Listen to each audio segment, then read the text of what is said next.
Hello दोस्तों, कैसे हैं आप सभी। उम्मीद करता हूँ आप सभी बहुत ही अच्छे होंगे। तो आज के इस वीडियो में हम पढ़ने वाले हैं क्लास 10th रसायन विज्ञान का दूसरा अध्याय जो है अम्ल, क्षार तथा लवण, जिसका यह पहला वीडियो है। तो आज से पहले आपने पहले चैप्टर को नहीं पढ़ा तो डिस्क्रिप्शन में फिजिक्स और केमिस्ट्री का लिंक दे देंगे। अब वहां से आप फिजिक्स और केमिस्ट्री का चैप्टर वाइज सीक्वेंस में एक एक करके वीडियो को पढ़िएगा। तो आज के इस वीडियो में हम कौन कौन से टॉपिक को पढ़ने वाले हैं उसको हम जान लेते हैं। तो आज के इस वीडियो में हम पढ़ेंगे कि वैद्युत अपघट्य किसे कहते हैं। इस चैप्टर का हम पूरा बेसिक जानने वाले हैं आज। तो पहले विद्युत अपघट्य, दूसरा आता है वैद्युत अपघटन किसे कहते हैं, तीसरा में हम जानेंगे जो कि मोस्ट इंपॉर्टेंट है विद्युत वियोजन का सिद्धांत, या इसे आयनिक सिद्धांत के भी नाम से हम जानते हैं। तो इसके बारे में जानेंगे। उसके बाद अम्ल किसे कहते हैं और अम्ल का भौतिक गुण क्या होता है इसके बारे में हम डिस्कस करेंगे। उसके बाद क्षार किसे कहते हैं और क्षार का भौतिक गुण क्या होता है इसके बारे में भी हम डिस्कस करेंगे। उसके बाद और भी जो छोटे छोटे टॉपिक हैं इनके अंदर आएंगे, जैसे कि सबसे प्रबल क्षार कौन है, प्रबल अम्ल कौन है, दुर्बल अम्ल कौन है। अम्ल मतलब दुर्बल मतलब होता है कमजोर। तो ये सभी हम बेसिक बात इन सभी टॉपिक में करेंगे। आज इस वीडियो में हम इस चैप्टर का पूरा बेसिक बात करने वाले हैं। तो मैं आपको विश्वास दिलाता हूं कि बहुत ही आसानी तरीके से आपको समझ में आएगा। तो चलिए दोस्तों अपने टॉपिक को शुरू करते हैं। तो सबसे पहले हमारा टॉपिक आता है जो है वैद्युत अपघटन, विद्युत अपघट्य। विद्युत अपघट्य हमारा सबसे पहला टॉपिक। तो सबसे पहला आता है कि विद्युत अपघट्य का परिभाषा क्या होता है। तो देखिए, विद्युत अपघट्य मतलब ये होता है कि ऐसा कोई भी पदार्थ, ध्यान से समझेंगे, ऐसा कोई भी पदार्थ जिसे हम जल में घोलते हैं तो वो सरल अणुओं में टूट जाता है। मतलब वो क्या हो जाता है, विघटित हो जाता है। तो उसे हम क्या कहते हैं, उसे हम वैद्युत अपघट्य कहेंगे। मतलब परिभाषा हम क्या लिखेंगे कि ऐसा पदार्थ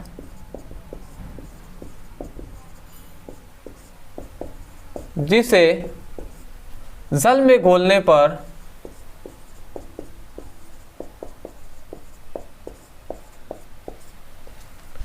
सरल अणुओं में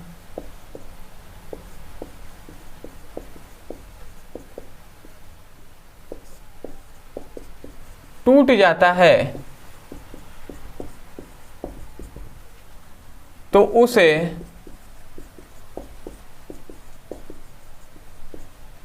विद्युत अपघट्य कहते हैं।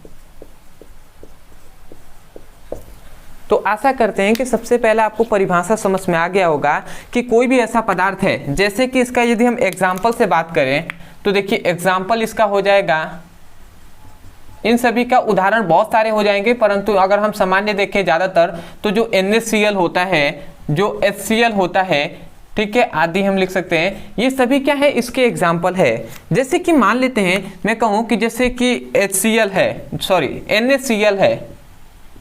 अब NaCl को जैसे ही हम क्या करते हैं, जल में घोलते हैं, जो NaCl है इसको यदि हम जल में घोलेंगे, ठीक है, क्या करेंगे, जैसे ही हम इसको जल में घोलेंगे तो ये Na+ और Cl- में टूट जाता है। समझ गया ना, मतलब ये सरल अणुओं में टूट जाता है।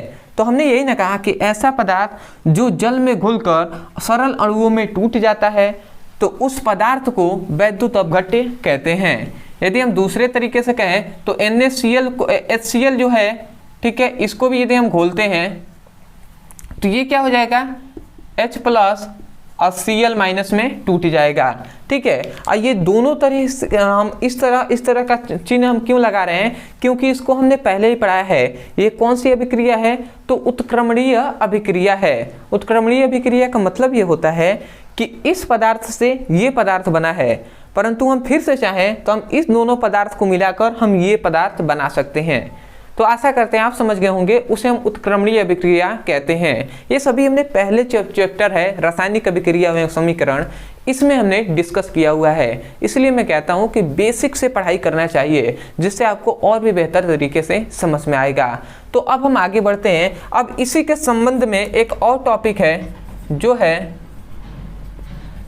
वैद्युत अपघटन। देखिए ज़्यादा अंतर नहीं है इसमें, वैद्युत या वैद्युत ना का क्या विद्युत अपघटन भी कह सकते हैं, कोई दिक्कत नहीं है। तो इसमें अपघट्य है और इसमें अपघटन है, तो इसमें भी वही बात कहा गया है, परंतु इसमें ये कहा गया है ना कि मतलब कैसा गया है कि विद्युत अपघट्य के जलीय विलयन में, इसमें सबसे पहला एक पॉइंट्स नाम ही दे दिया गया है, विद्युत अपघट्य के जलीय विलयन में, ठीक है। इसमें नाम दिया गया है वैद्युत अपघट्य के जलीय विलयन में। इसका मतलब आप समझ रहे हैं, मतलब यहाँ पे कहा गया कि वैद्युत अपघट्य के जलीय विलयन का मतलब है कि ऐसा विद्युत अपघट्य मतलब जो जल में क्या होता है, विलय होकर सरल अणुओं में टूट जाता है। मतलब अगर सिंपल में कहें तो इसका मतलब यह है कि आपको विद्युत अपघट्य कोई लेना है जो सरल अणुओं में टूट जाता है, जैसे NaCl हो गया, HCl हो गया। तो इसी को कहा गया है कि वैद्युत अपघट्य के जलीय विलयन में जो क्या होता है, वैद्युत अपघट्य के जलीय विलयन वाले पदार्थों में जब हम क्या करते हैं, जब हम विद्युत धारा प्रवाहित करते हैं, विद्युत धारा क्या करते हैं, जब विद्युत धारा हम क्या करेंगे, प्रवाहित करेंगे, तो क्या होगा, जो पदार्थ होगा, जो वैद्युत अपघट्य वाला पदार्थ होगा वो सरल अणुओं में टूट जाएंगे, अणुओं में क्या होंगे, टूट जाएंगे। समझ पा रहे हैं कि नहीं? देखिए इसमें हमने क्या किया, केवल एक पदार्थ लिया था और उसे जल में घोला तो ये क्या हो गए, सरल अणुओं में टूट गए। परंतु ये कहा जा रहा है, अब इसमें कहा जा रहा है कि इसी पदार्थ को जो विद्युत अपघट्य के जलीय विलयन है, जिसको हम जल में घोलकर सरल अणुओं में टूट जा रहे हैं, इसी पदार्थ को हम ऐसे ही लेंगे और उसमें हम जल में नहीं उसको घोलेंगे, हम उसमें क्या करेंगे, विद्युत धारा प्रवाहित करेंगे। और जैसे ही हम विद्युत धारा प्रवाहित करेंगे तो वो सरल अणुओं में टूट जाएगा।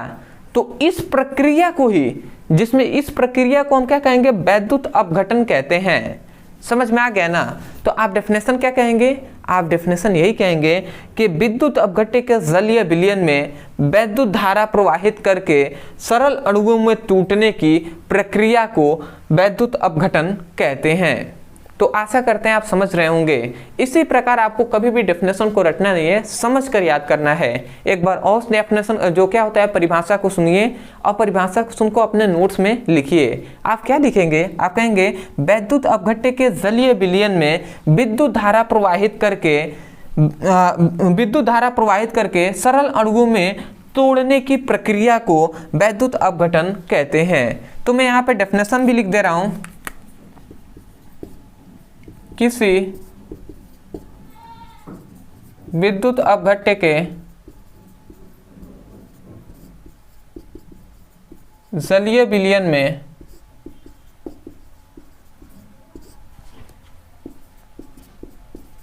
विद्युत धारा प्रवाहित करके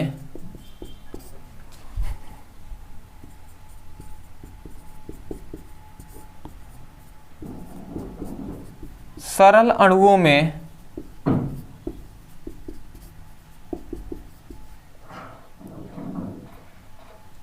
तोड़ने की प्रक्रिया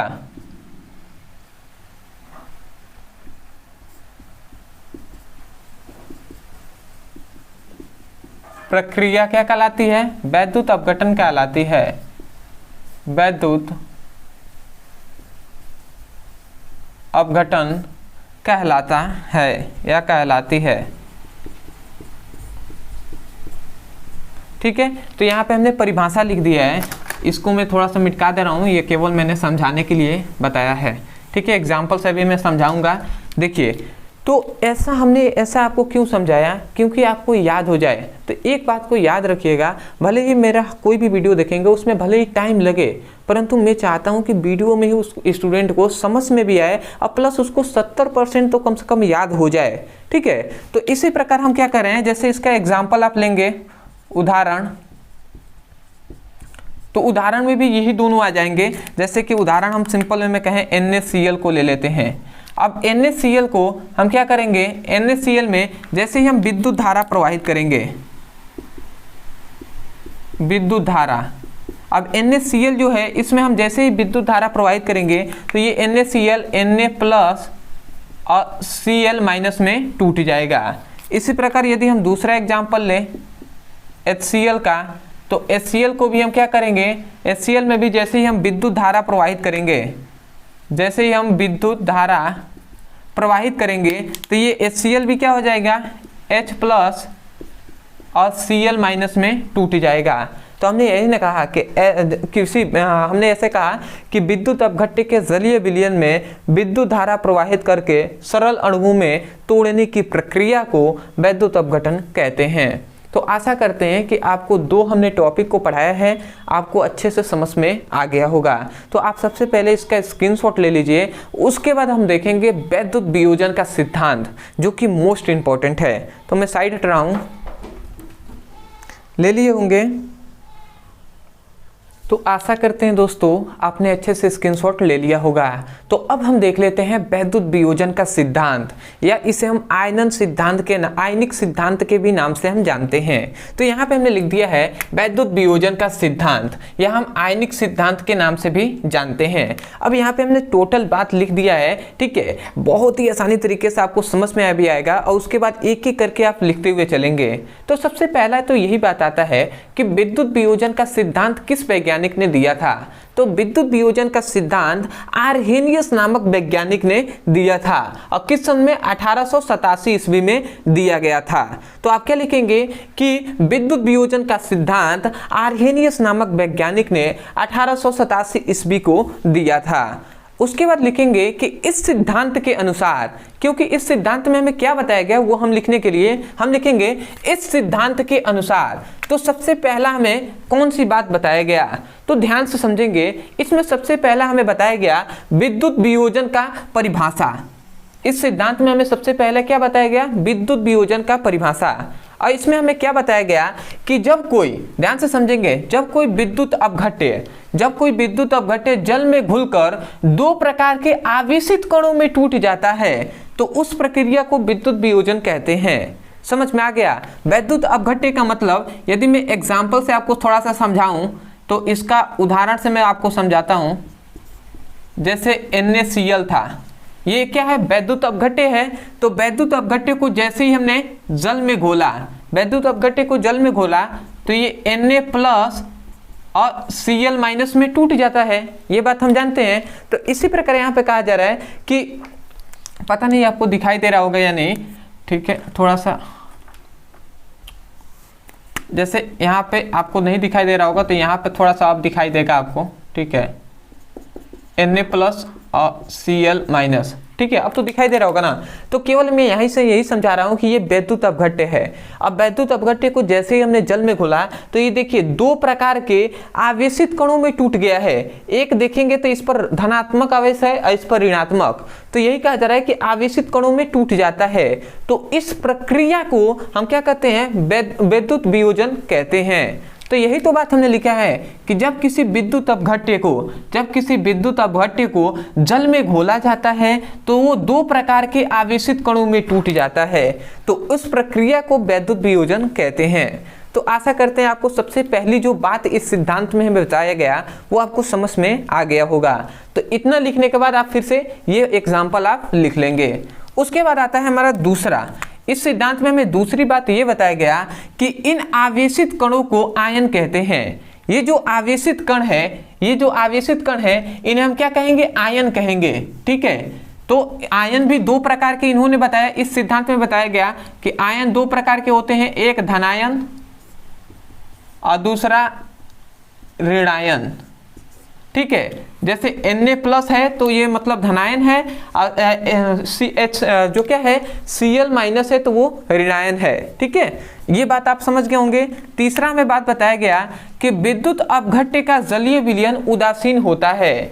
समझ में आ गया, मतलब जो विद्युत अपघट्य का जलीय विलयन है वो क्या होता है, उदासीन होता है। अब क्यों उदासीन होता है, क्योंकि हम जानते हैं ना कि जब क्या होता है, जब किसी विद्युत अपघट्य को जल में घोलते हैं तो जितनी धनायनों की संख्या होती है उतनी ही ऋणायनों की संख्या होती है। मतलब धनायनों की कुल जो क्या होते हैं संख्या होता है वो ऋणायनों की कुल संख्या के बराबर होता है, ठीक है।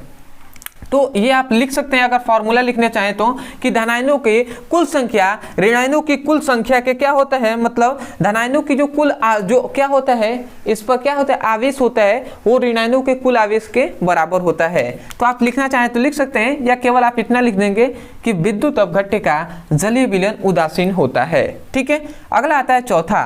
तो इसमें कहा गया कि आयन की क्रिया उत्क्रमणीय होती है। समझ में आ गया? उत्क्रमणीय का मतलब हमने उदाहरण से ही आपको समझाया था, जैसे NaCl है। ठीक है, इसको हमने जब जल में घोला तो ये Na प्लस और Cl माइनस में टूट गया। तो हमने कहा था आपको कि उत्क्रमणीय का मतलब होता है कि इस पदार्थ से ये पदार्थ बना है, फिर से हम इन दोनों को मिलाकर चाहें तो हम इस पदार्थ को बना सकते हैं। तो इसलिए हमने दो तरीके के चिन्ह दर्शाया है इधर, एक इधर भी एक इधर भी, मतलब इससे ये बन सकता है और इससे ये बन सकता है। तो यही कहा जा रहा है कि आयनों की जो क्रिया होती है वो उत्क्रमणीय होती है, मतलब इससे ये बन गया है, फिर से हम इन आयनों से हम क्या कर सकते हैं, इसको भी हम बना सकते हैं। यही बात है। तो आशा करते हैं चार जो बात इसमें इस सिद्धांत में हमें मुख्यतः बताया गया वो आपको समझ में आ गया होगा। पांचवी हमें बात बताया गया कि आयनन की जो क्या होते हैं, आयन की मात्रा, ये जो आयन की मात्रा होती है वो वियोजित अणु जो क्या होते हैं, जो जल में क्या होते हैं, घुलते हैं, वो उनके अणु और कुल अणु के अनुपात को क्या होता है, आयनन की मात्रा। मतलब ये एक हम कह सकते हैं कि ये एक फॉर्मूला उसमें बताया गया कि यदि आयन की मात्रा हमें ज्ञात करना है तो वियोजित अणु, जितने अणु जल में घुले हैं उसको हम ले लेंगे और उसमें कुल अणु से भाग दे देंगे, तो जो आएगा वो आयन की मात्रा होगी। तो इस फॉर्मूले को आपको याद रख लेना है। अगला आता है जो छठा हमारा इस सिद्धांत में हमें बताया गया कि किसी विद्युत अपघट्य के गुण, किसी विद्युत अपघट्य का गुण, विद्युत अपघट्य मतलब NaCl का गुण, ये विद्युत अपघट्य है ना, तो यही कहा जा रहा है किसी विद्युत अपघट्य का गुण उसके आयनों पर निर्भर करते हैं। मतलब विद्युत अपघट्य का गुण उसके आयनों पर, ये क्या है, धनायन और ऋणायन, तो इसके आयनों पर निर्भर करते हैं कि इसका गुण कैसा होगा, इसके आयन पर निर्भर करेंगे। ठीक है, मतलब आयनों से ही हमें पता चलेगा कि इसका गुण कैसा है। ठीक है, इसको याद रखेंगे। अगला आता है जो हमारा सातवां, कि किसी विद्युत अपघट्य के विलयनों की चालकता। अब जैसे ये विद्युत अपघट्य है तो इस विद्युत अपघट्य के विलयन की जो चालकता होती है, चालकता मतलब कि उसमें आवेश किस तरीके से प्रवाहित हो सकता है या नहीं, तो वही कहा जा रहा है किसी विद्युत अपघट्य के जो विलयनों की चालकता होती है उसके आयनों की संख्या तथा आवेशों पर निर्भर करता है। आयनों की संख्या का मतलब कि इस पर एक धनात्मक आवेश है, इस पर ऋणात्मक आवेश है एक, तो इसके आयनों की संख्या पर निर्भर करेगा कि इस पर एक धनात्मक आवेश है या दो धनात्मक आवेश है। ठीक है, और उसके आवेश पर भी निर्भर करेगा कि इस पर धनात्मक आवेश है, इस पर ऋणात्मक, तो इस पर भी निर्भर करेगा। तो यही कहा जा रहा है किसी विद्युत अपघट्य के विलयन की जो चालकता होती है वो उसके आयनों की संख्या तथा उसके आवेशों की संख्या पर निर्भर करता है। तो आशा करते हैं कि विद्युत वियोजन का जो आपका सिद्धांत है ये आपको समझ में आ गया होगा। तो मैं आपको थोड़ा सा साइड हट रहा हूं, उसके बाद आप इन सभी को लिख लीजिए, उसके बाद हम देखेंगे आगे के टॉपिक, या स्क्रीनशॉट आप ले सकते हैं, ले लिए होंगे।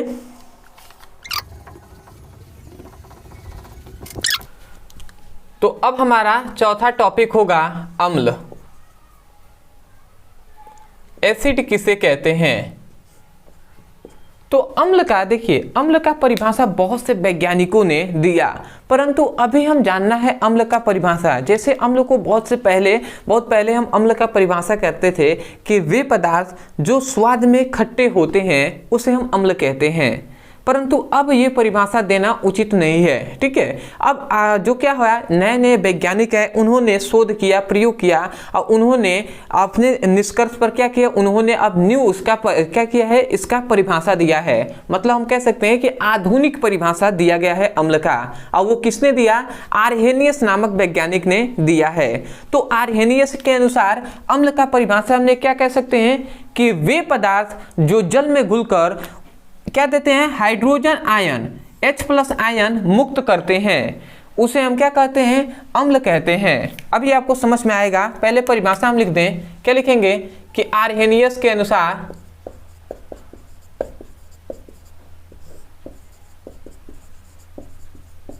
आर्हेनियस के अनुसार वे पदार्थ जो जल में घुलकर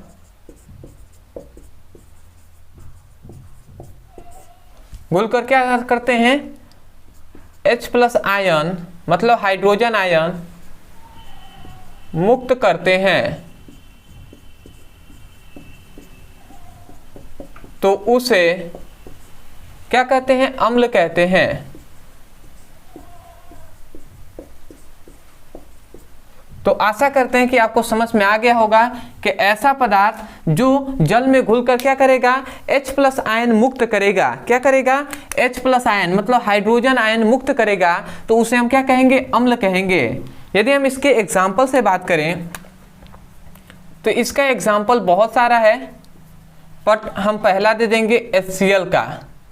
तो HCl को यदि हम क्या करते हैं, HCl को यदि हम जल में घोलते हैं, इसको जब हम जल में घोलेंगे तो ये क्या करेगा, H+ और Cl- में टूट जाएगा। तो देख रहे हैं ना कि HCl को जैसे हमने जल में घोला तो ये क्या कर रहा है, हाइड्रोजन आयन मुक्त कर रहा है, H+ आयन दे रहा है ना, तो उसे हम क्या कहेंगे, अम्ल कहेंगे। तो HCl क्या हो जाएगा, अम्ल का एग्जाम्पल हो जाएगा। दूसरा यदि हम कहें तो इसका एग्जाम्पल दूसरा हो जाएगा HNO3 मतलब नाइट्रिक एसिड, या हम नाइट्रिक अम्ल हिंदी में कह सकते हैं। तो ये नाइट्रिक अम्ल है। अब इसको जब हम जल में घोलेंगे तो ये भी H+ NO3- में टूट जाएगा। तीसरा यदि हम एग्जाम्पल पे बात करें तो तीसरा आपका एग्जाम्पल हो जाएगा CH3COOH मतलब एसिटिक एसिड। अब इसको यदि हम क्या करते हैं, जब जल में घोलते हैं तो ये CH3COO- और H+ में टूट जाता है। तो यदि आप देखें तो ऐसा पदार्थ जो जल में घुलने के बाद क्या करते हैं, H+ आयन मुक्त करते हैं, तो उस पदार्थ को हम क्या कहते हैं, अम्ल कहते हैं। तो यही आर्हेनियस नामक वैज्ञानिक ने बताया था। तो आप परिभाषा लिखकर इतना ये क्या कर लेंगे, एग्जाम्पल को लिख लेंगे। इसमें आपके कॉम्पिटिटिव एग्जाम में भी या बहुविकल्पीय क्वेश्चन में भी आपसे कुछ क्वेश्चन पूछे जाते हैं, जिसको मैं थोड़ा सा यहाँ पर डिस्कस करूंगा, जो कि मोस्ट इंपॉर्टेंट है। सबसे पहला आपसे पूछा जाता है कि प्रबल अम्ल कौन कौन से हैं।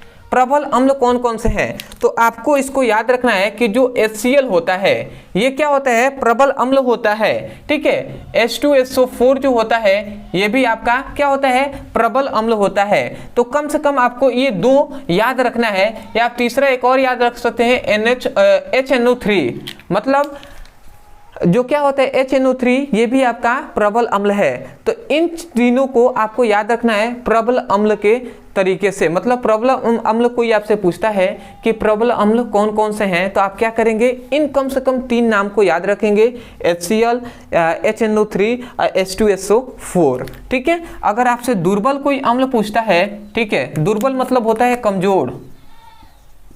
कमजोर अम्ल, और प्रबल मतलब होता है मजबूत अम्ल। तो मजबूत अम्ल 3 जान लिए, और दुर्बल अम्ल में भी आपको सबसे पहले याद रखना है CH3COOH मतलब एसिटिक एसिड, ये आपका हो जाएगा दुर्बल अम्ल में। ठीक है, और दूसरा आपका याद रखेंगे जो होता है H2S। ठीक है, तो ये दो आपके एग्जाम्पल हैं, याद रखेंगे दुर्बल अम्ल के लिए। तो ये मोस्ट इंपॉर्टेंट है आपके कॉम्पिटिटिव एग्जाम के लिए, तो इसको आपको याद रखना है, या बहुविकल्पी के लिए भी इंपॉर्टेंट है। उसके बाद आता है अम्ल का भौतिक गुण।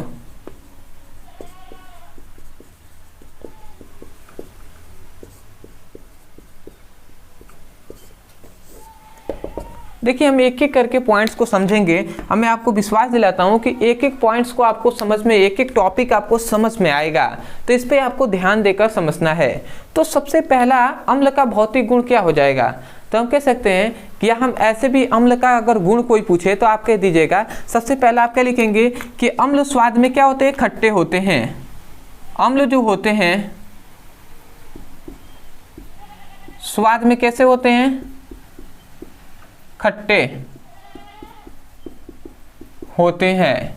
ठीक है। दूसरा आप याद रखेंगे कि अम्ल क्या होते हैं, अम्ल जो क्या होते हैं, नीले लिटमस पत्र को लाल कर देते हैं। मतलब अम्ल क्या कहते हैं, नीले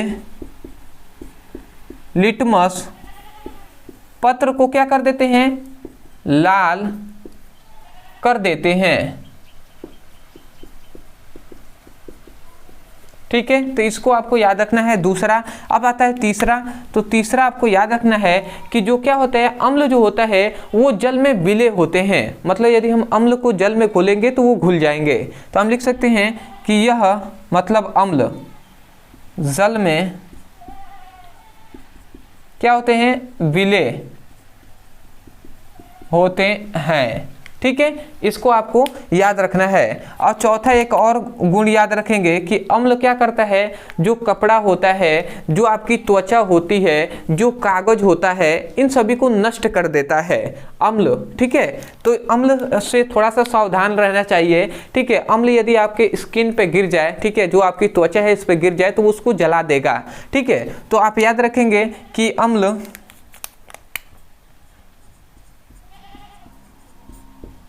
कपड़ा, कागज तथा त्वचा को नष्ट कर देता है।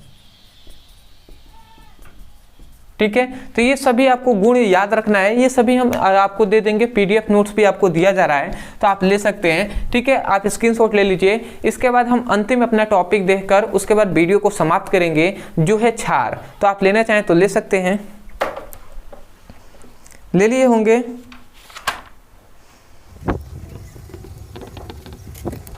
तो अब हमारा पढ़ने वाले हैं क्षार, मतलब बेस्ड। तो क्षार किसे कहते हैं, तो क्षार का भी बहुत से परिभाषा दिया गया है, पर आर्हेनियस ने ही क्षार का भी परिभाषा दिया है और उसको हम आधुनिक परिभाषा हम कह सकते हैं। तो क्षार का परिभाषा यही दिया गया है कि ऐसा पदार्थ जो जल में घुलकर OH- OH मतलब हाइड्रोक्सी आयन मुक्त कर देते हैं। मतलब ऐसा जो कह सकते हैं कि ऐसा पदार्थ जो जल में घुलकर क्या करता है, OH- रिलीज करता है या मुक्त करता है, तो उसे हम क्या कहते हैं, क्षार कहते हैं। तो इसका हम डेफिनेशन लिख सकते हैं कि वे पदार्थ जो जल में घुलकर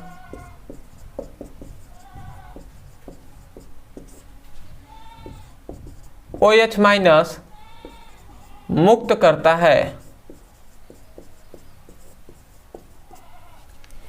उसे हम क्या कहते हैं, क्षार कहते हैं। तो आशा करते हैं आपको क्षार का परिभाषा समझ में आ गया होगा। ठीक है, उसके बाद आता है इसका एग्जाम्पल, मतलब उदाहरण। तो देखिए इसका उदाहरण बहुत ही सिंपल है। इसका उदाहरण जो आप दे सकते हैं सोडियम हाइड्रोक्साइड का, दूसरा आप दे सकते हैं जो क्या होता है पोटेशियम हाइड्रोक्साइड का, तीसरा आप दे सकते हैं NH4OH का। ये सभी इसके ही एग्जाम्पल है। जिसके भी आप देखेंगे जिसमें OH होगा वो सभी इसके एग्जाम्पल हो जाएंगे।